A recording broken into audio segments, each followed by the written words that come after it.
Well, look at this. Welcome to live chat. Remember to guard your privacy and abide by our community guidelines. Well, hello, hello. Yes, I decided I missed you. I decided that maybe talking into my device, this phone thing, maybe that would be a good thing. I used to like talking to you guys.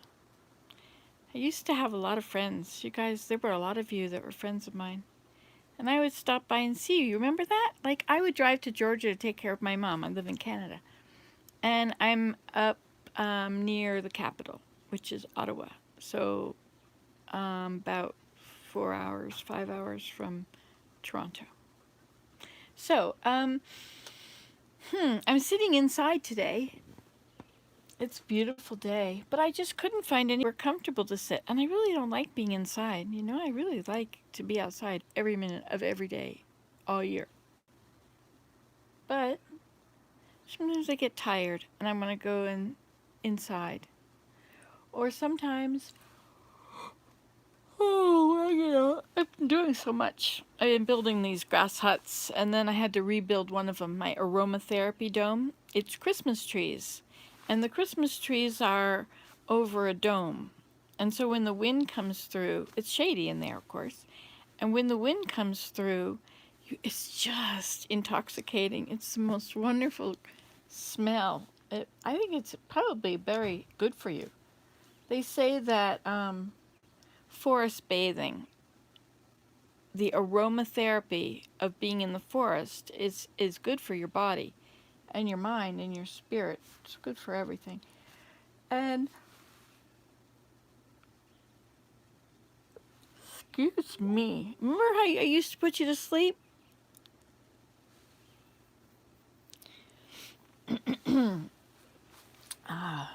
Willem, I just got a message here. Oh, hi, Tim's gal. How are you? We're under lockdown here. I don't know. Down south, nobody seems to be anymore, but this is our third one, and we've been locked down since. Oh, hi, Mike. And we've been locked down. It's going to be 9 more weeks, he says. 9 more weeks. They're going to lock us down for the whole summer? That's weird. But, they mean business. They want to get this thing stopped. They want this virus to stop going around, but nobody's going to have a business left. You know? Slowly, eh? I know there's this big push not to vaccinate. It's been going on for quite a few years, hasn't it? Now and then you'll get some disease in the schools, from somebody that didn't get vaccinated. And they have their reasons, and we all have our choice, and we can do what we want, and it's our bodies. It would just be nice if everybody would just, so that we would all keep everybody else safe, Everybody would be safe. I found the first wave and the second wave went through the cities, and the third wave went into our rural areas, and I wonder, like, I know people that don't want to get vaccinated. Yes, I got my first vaccination. What is this now? We're at the 1st of June. I think it was like the 20th of May or something. And Willem, no, maybe it was April. Willem's was the 20th of April, mine's was 27th. I know, I feel free. My grandchildren come over again. Well, my their mom isn't old enough for. Actually, I think it's been open to the public in Canada. Yeah, I think it's open to everybody now. Cool, eh? Anyway, so my concern is a person who doesn't want to get vaccinated likely is friends with other people that don't want to get vaccinated, because people sort of tend to hang out with people that think like they do, right? They meet each other, find each other, and or just they're friends, and one person finds some information and shares it, and before you know it, they both are of the same thinking, right? And so my worry is that just like the third wave, it was in the big cities, but it also reached way into the countryside. And I worry that these variants are getting worse, right? They're not getting simpler. They're more powerful, more damaging, more contagious, all that stuff. And so I'm worrying that in time, as it continues to mutate like it is, and that it's still going through thousands of people. I mean, it might be everybody's okay now, but not everybody's okay. It's just the numbers are so small. Oh, this misinformation out there, man. Oh my gosh. Oh my gosh. I do fear for the future. I shouldn't fear. I should have hope for the future. The future looks bright. We should think that way.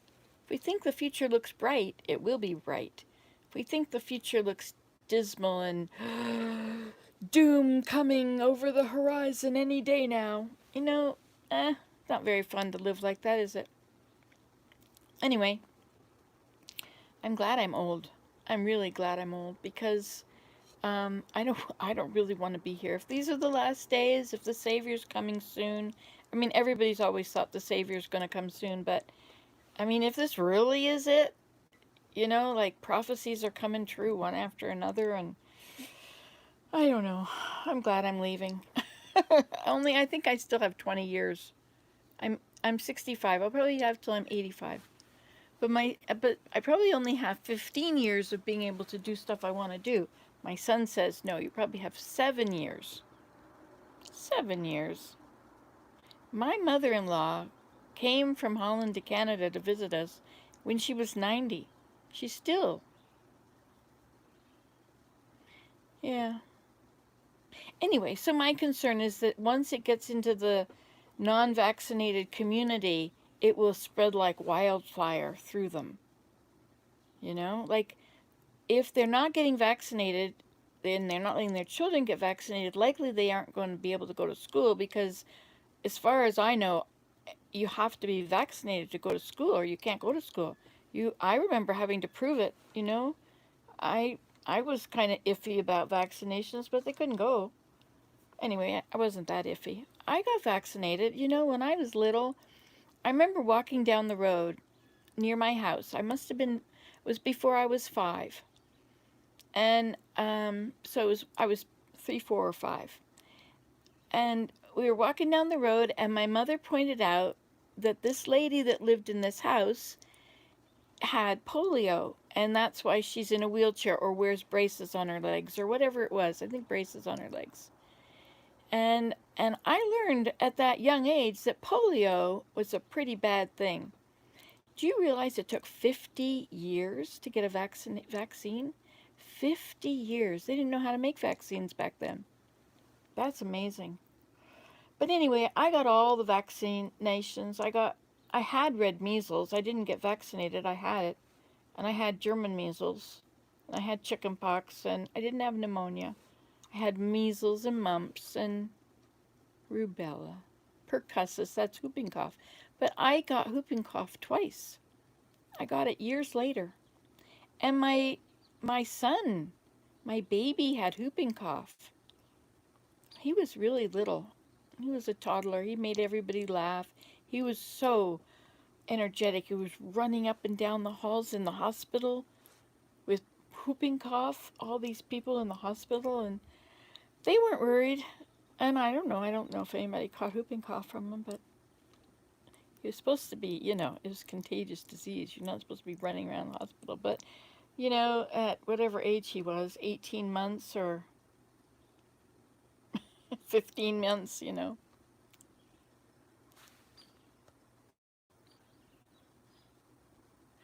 Yeah, well, the thing about it happening fast is that they are working on vaccines all the time. There's there's so many diseases that we don't know about because we live in this very blessed country where we've got whatever our forebears did or our ancestors did in our behalf. We have been. I know I am young. Wait a minute. Hold on. Yeah, so a lot of people that I keep changing the subject, don't I? My goodness, I don't know anybody changes the subject as much as I do. But anyway, if you're like me, it's a good thing, right? I get really bored when people stay on the same subject for a long time. It's like, haven't we talked about this already? Can't we move on? Why are we still talking about this? There's more things to talk about it. Anyway, um, So I think that, these people that are not going to get vaccinated often are homeschoolers, right? Because they can't send their kids to school. And so homeschoolers get together and they have their, their play dates and their activities, and maybe within that group, they're a pretty close community of several families, but how many, you can't, all the people in one family are not in the same bubble. It's nice to think that we are, but we're really not. Willem never sees my friends. And of course, he doesn't really go anywhere. He has, man, you know how men are. He's on his computer doing his genealogy, composing music, playing the piano, working for, he's elders quorum at church. So he's got all this elders quorum stuff, watching over all the people at church, members and, problems and things like that. So, anyway, so I think what's going to happen is that these homeschoolers, I think it's going to go through them like wildfire too.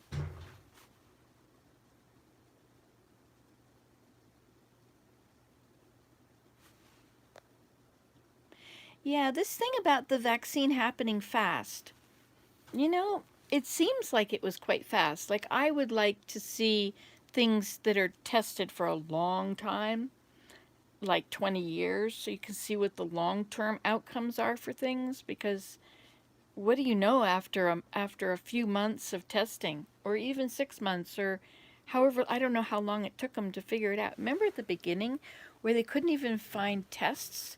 Like, we are just now, if you're going to go see somebody in a nursing home, you get tested, and you have to wait 15 minutes, and then they tell you you're negative, or, well, never told me I wasn't anything else. So, um, remember how long it has taken to get the tests? Like, the tests, even to get a test, I have to drive over an hour to get a test.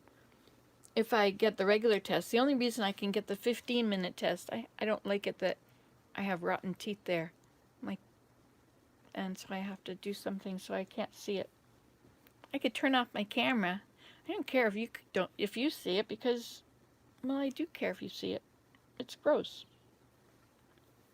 Anyway, that was one of my concerns with getting false teeth. Was that, anyway, the whole thing. Anyway, so what's been happening with you?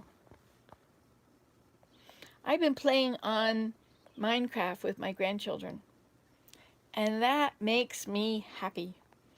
They are so much fun. They have such interesting ideas. The things that make them happy are so cute. They try and make faces, and, I'm playing with one of them, and, oh, well then, there we go. Now I don't feel bad at all. Hi, Skinnerd Girl 64. You've been Skinnerd Girl 64 since I've been Nancy today. Yep. I always think of Leonard Skinner when I read your name. Were you born in 64? Yeah, there was,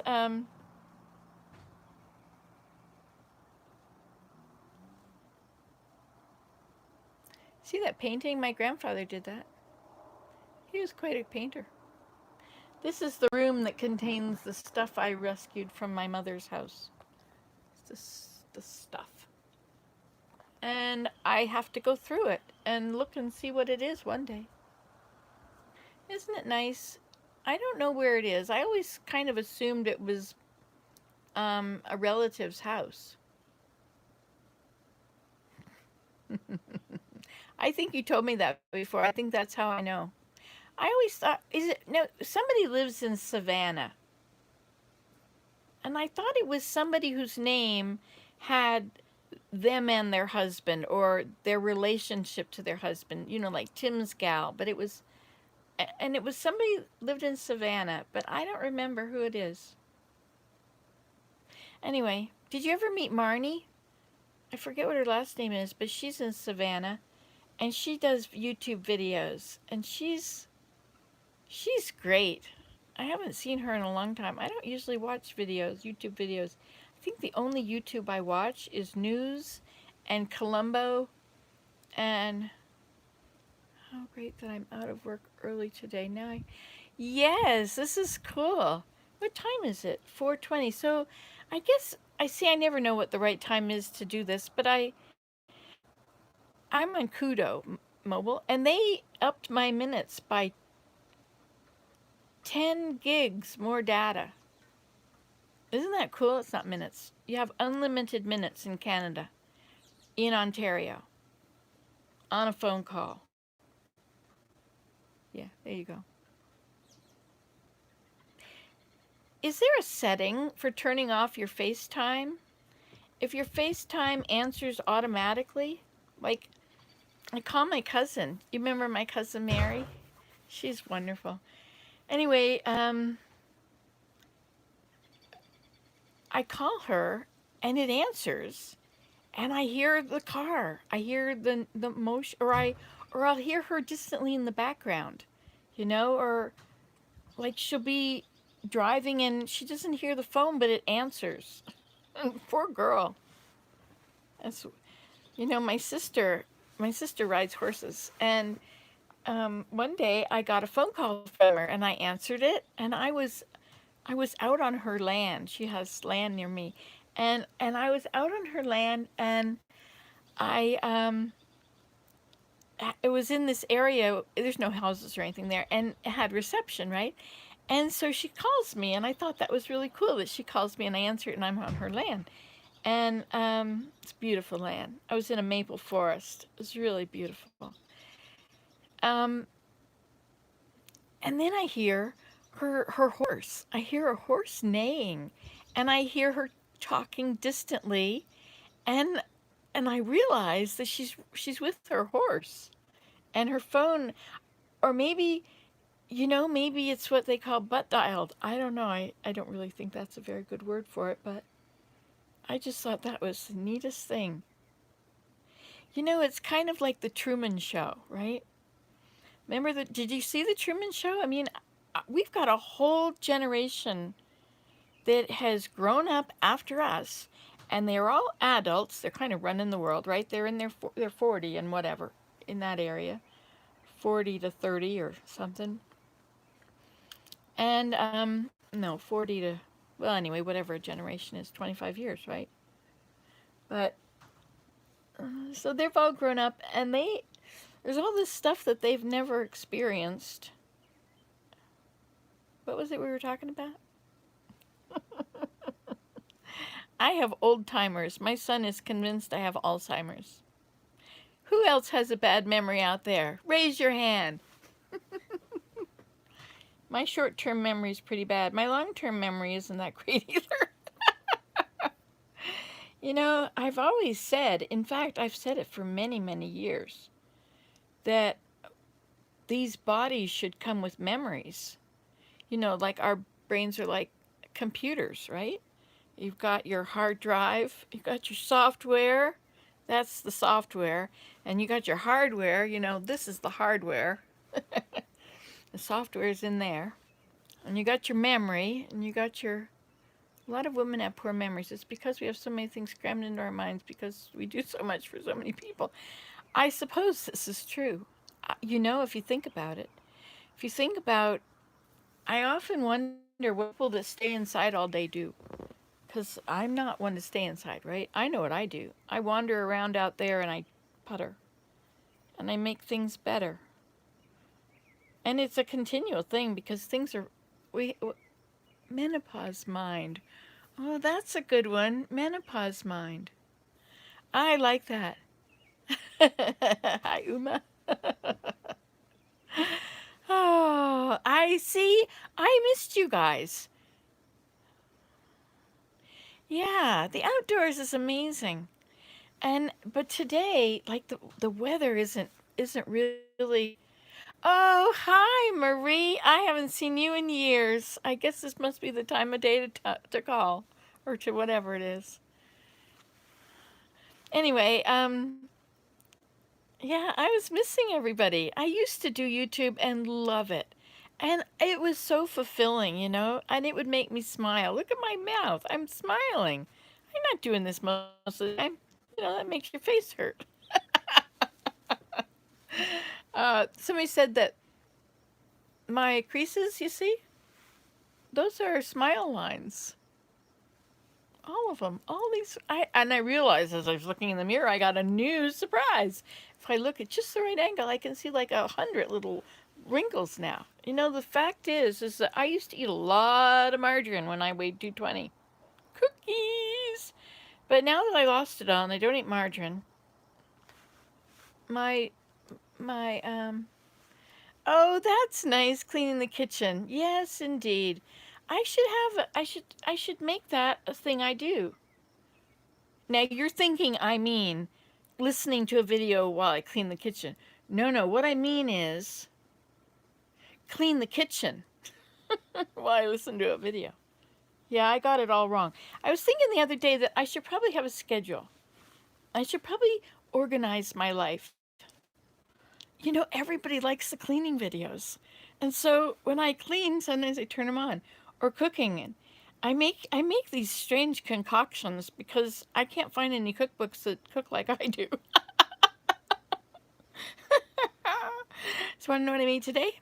Yep, I put a pot on the stove, and in it I put, well, there was a little bit left over from yesterday. So yesterday it was frozen squares of squash, right? So, and in that was green beans and some spices. And so most of it was gone, but there was a little bit. And so I turned it, oh, and kale. Kale was in there too. And so today into that I added, is that the way the French do it? Just add something to the pot every day. So I try and use it all up, Like yesterday I washed the pot. But today I don't need to wash the pot because I'm just going to refill it.